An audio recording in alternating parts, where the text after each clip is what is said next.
All right, everybody, and welcome back to Rob's Arcade. I'm your host, Mr. Rob French. I'm just going to do a real quick mic check here, make sure all things are operational as we jump back into these last couple of moments here. Sounds like everything is good.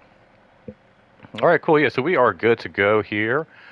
Hope everybody is doing well. Welcome back to part two as we wrap up August and start to head September.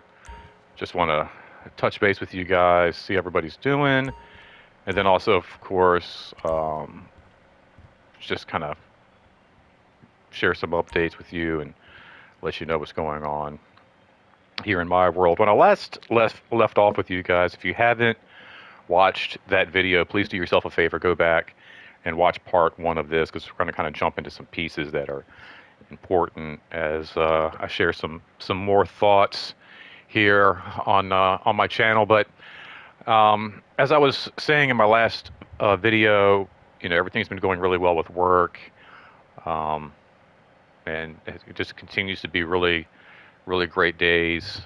And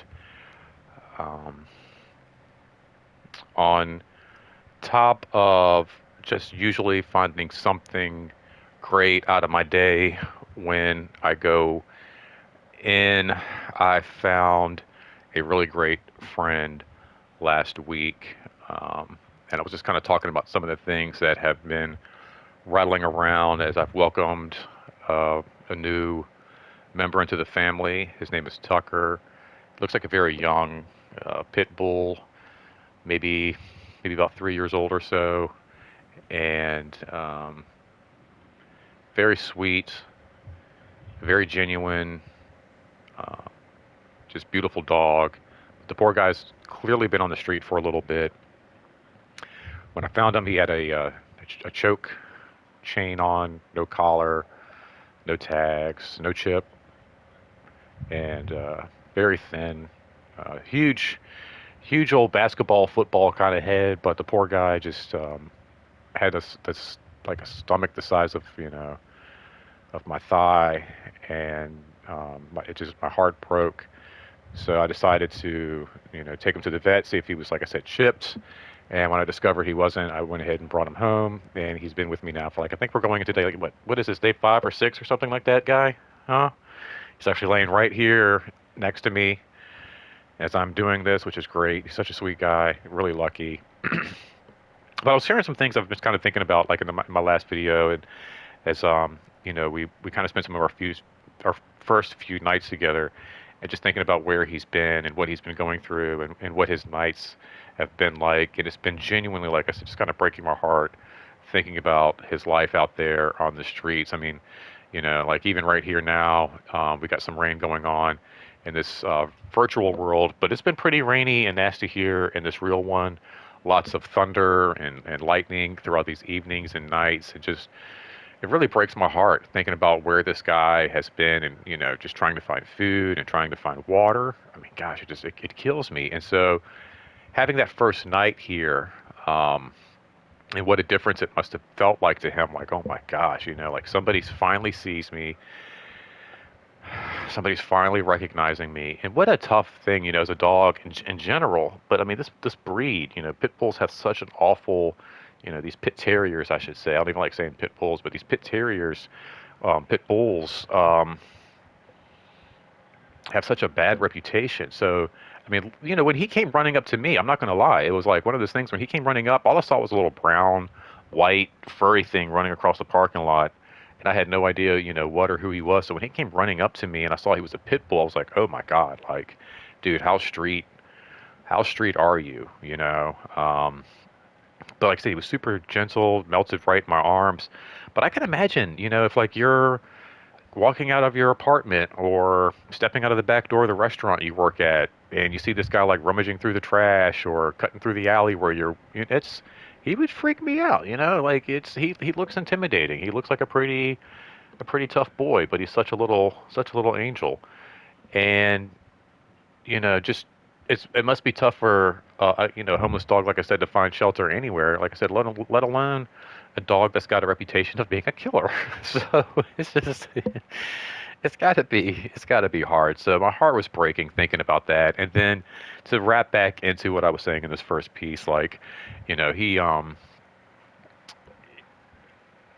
he was wandering through the parking lot of my work that day, and I was saying before, like sometimes, you just kind of wake up and you don't know, like, why am I going in? What I don't know if I want to. Da da da da da. And it's almost like, you don't have to be there for yourself, but you need to be there for other people. And that's kind of where I'm trying to wrap this back into what I was first talking about with some of this being motivated, getting up, being there, being present. And I have said something to the teens that I work with, now my staff, that show up, be present, be there 100%. You know, even though I didn't want to be there on Tuesday, I showed up, and I don't mean just like showing up and being physically present. I mean like completely, utterly present, being there 100% emotionally, physically, mentally, spirit, all of it, just being there. And a lot of, like I said, what I do is community work and being there for other people. So it might not be important for me to be there for myself that day, but it's important for me to be there for others. And then as I was laying around and just walking this guy and going through these last few days with him, I realized, what if I hadn't shown up? What if I hadn't been there? Where would he be now? Would he still be around? Would he have made it another couple of nights? Would somebody else have taken him in? Was somebody taking him in and continue to abuse him? Could he have been hit by a car? Could he have gotten into something that really could have hurt him trying to find something to eat? And so all these things really started breaking in my head, and it's like, God, like this is why it's important. This is why I'm always telling my guys, you got to show up. Bless you. You got to be there. It's just that cliche. You miss 100% of the shots you don't take. Take the shot. Be there. You never know what's going to happen. You might hit a three-pointer, like I did with this guy right here. And it makes me think, like, is that what this was all about? Honestly, like this whole journey through the why, being there for everybody. Now to be there for this guy too. Like, is that what really this whole thing has been about this whole time? You know, like maybe one of those things is just meant to be. It was fate. It's amazing, and I love it. And I'm so happy that, like, this guy, literally, like, just strolled into my life. It's like, I don't know if I found him, if he found me, we found each other, kind of a thing, I guess. Um, but yeah, just it keeps rattling in my brain, like, what would have happened if I hadn't been there at work that day? What would have transpired? Um, I don't know. It's crazy to think about. So, you know, if you need something to motivate you tomorrow or today, there you go. Like, being there, being present isn't always about, like, if it's good enough for you, or is it good for you, or are you going to get something out of it, or is there some kind of benefit in it for you? Sometimes it's just about being there for other people. And maybe it's not a person. Maybe it's just something, an animal or a pet, or something you didn't even know was a possibility. Um, so something else that's also kind of popped into my head. I talked about what it must feel like for him to get some rest and some solid meals and some real.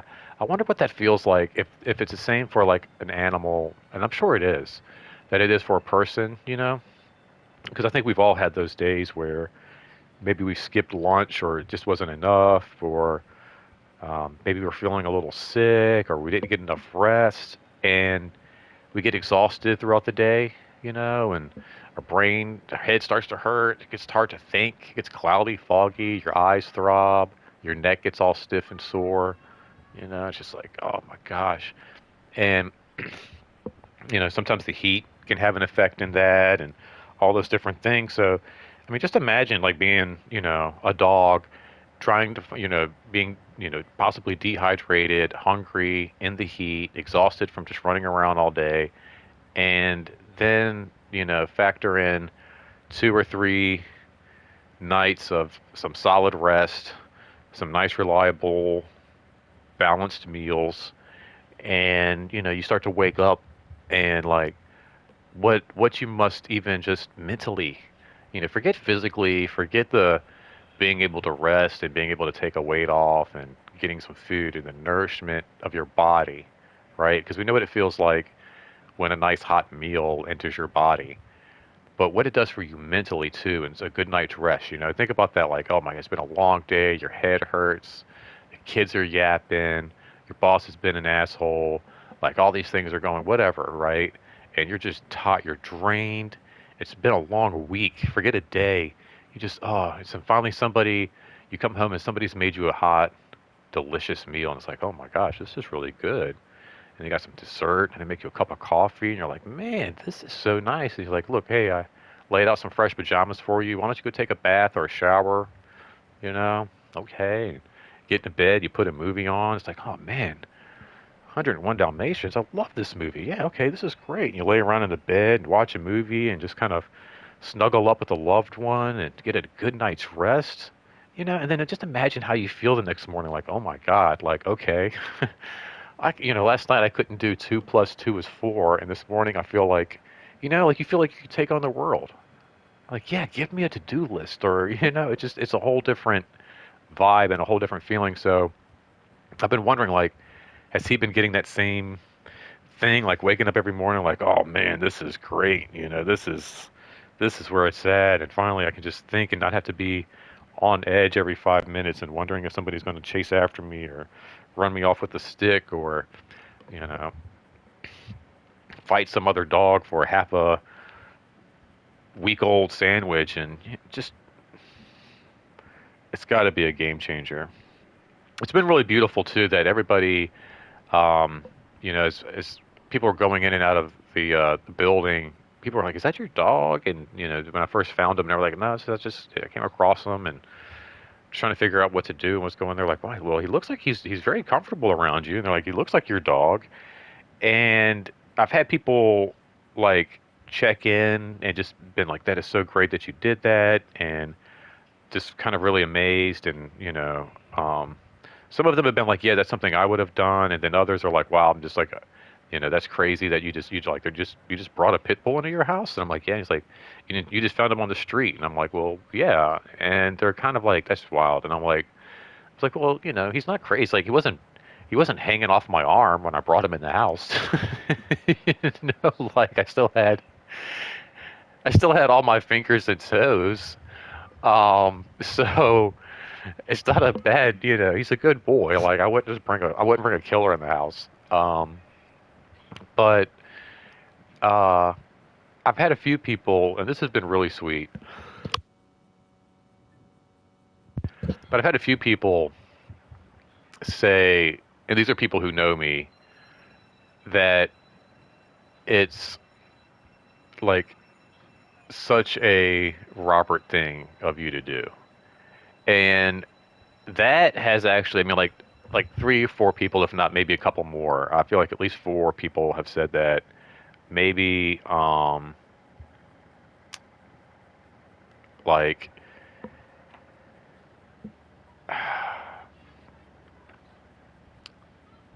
yeah, I want to say like at least like 4 people, maybe 5. I don't know, but like 3 or 4 people. Let's go with that. Anyway, have said that um, what I've done is like such a quote unquote Robert thing to do, and the fact that that is like a coined term, literally, like it warms my heart. It kind of brings tears to my eyes. It has kind of choked me up a couple times thinking about that. Um, you can set. Actually, this is a great way to put this. You can set the tone for how people perceive you. Yeah, this how people perceive you and how people see you isn't based on how they see you. It's based on what you do. Okay, if you act like an asshole, if you act like an ogre, if you act like a troll, you know, give people reason not to like you. What? Well, okay, you know, you can change that. It's a great saying, like, and I've always thought this, and it's come up a couple times in some full-time meetings that I've gone to. It is very true. You can be the climate, or you can be the thermostat. You know, you can let the things around you control your temperature, and let that set your vibe, your tone, your attitude, or you can take control of your own. You can set the thermostat. You can set the temperature, and that's what I choose to do. Um, you know, I've said this time and time again. I experience on a daily basis. Even living with someone who, it's people at work, people here, people I live with, um, that um, can be seen a certain way, if you will, I guess. Grumpy, mean, miserable. I think miserable is a great word. Well, that's like how you're seen, and I guess like you could say like, well, you know, that's so and so. That's just so and so. The fact that somebody would take an act of kindness, a selfish act of kindness, and say, that's such a Robert thing to do. That's like that's like saying like that's like a Spider-Man thing to do, or like and that's something that I've always like. I mean, I'm literally like I've been putting together almost like a I don't know, I want to call it a journal, but definitely like some kind of like a diary or a notebook of you, if you will, of like what that journey is like to become Spider-Man. What it's like to be Peter Parker. What is it like to be Spider-Man? And the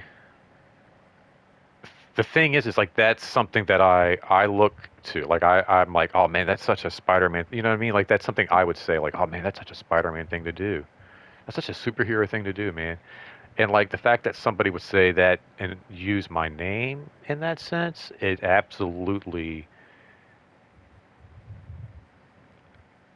I don't know. I feel like that's just anything. That's all I could ask for. Like like literally, like at that moment, like I have hit all of the marks that I want right now. Like I met Stan Lee. People see me as some kind of a hero for rescuing this dog, and not only that, but 3 or 4 people have seen it to a point to almost coin a term after it.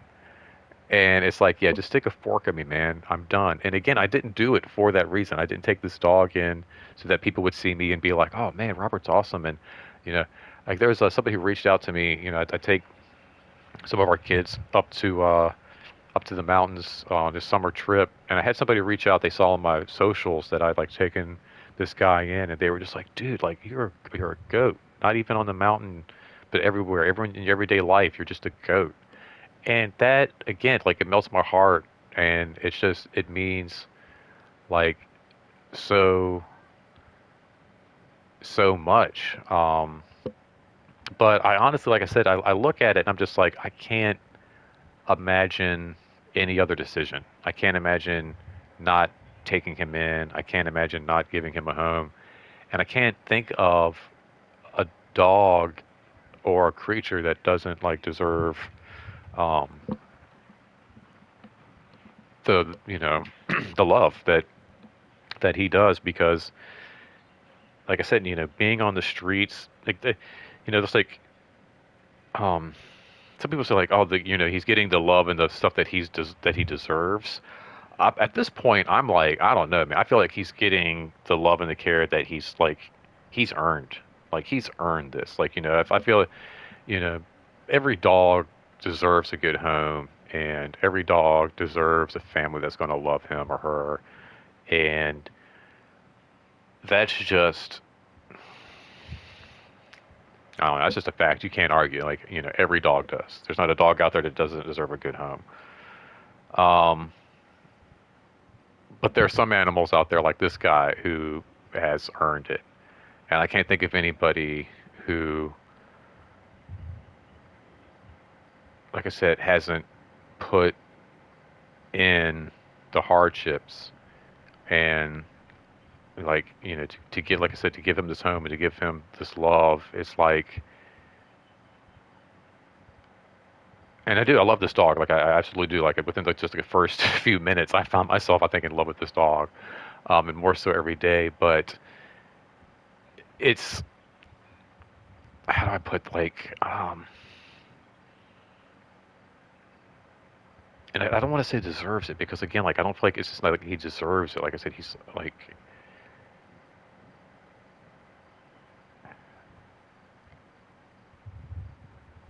I mean, again, it's just the same word keeps popping. I can't think of a dog more deserving of this love. But like that's it's like such an understatement to what I'm trying to put out there. And I think I guess at this point, I guess you understand what I'm saying. But if I had to give my dog or my love to a dog, or you know, if there was a dog out there that I could put my arms around and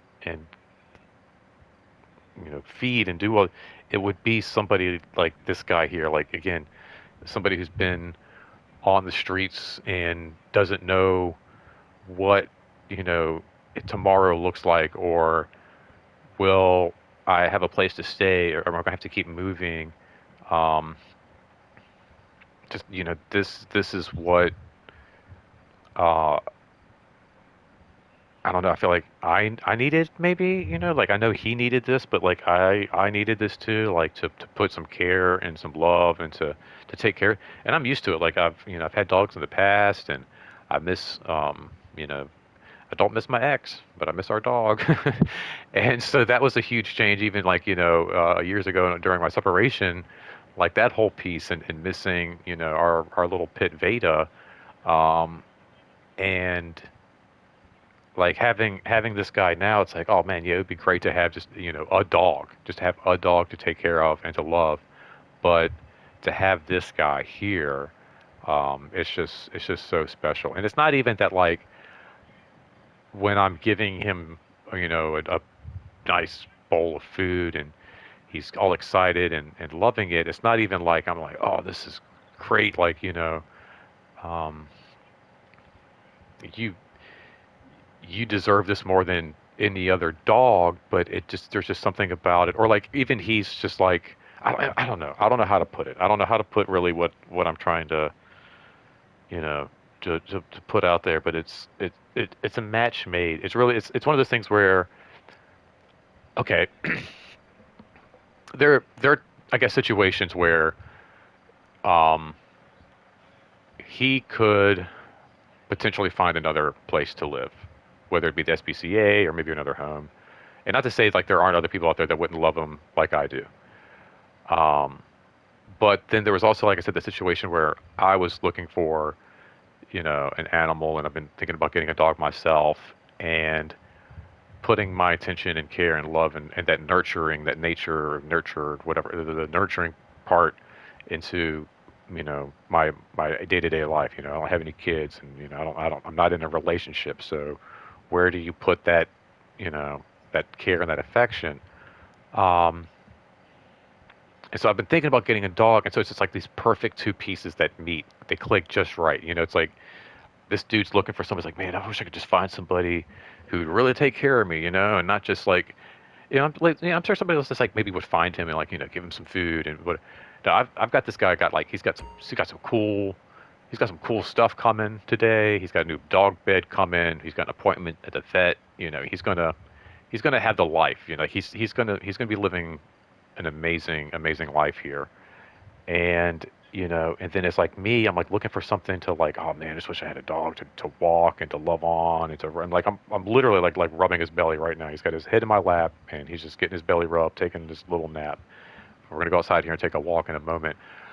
But it's like if there was any other thing out there to like put my heart and love, it's like this is the guy. Like this is it. It's like, yeah, sure, a dog at the SPCA, or even like a newborn baby puppy, like you start from whatever, like it'd be great, and sure.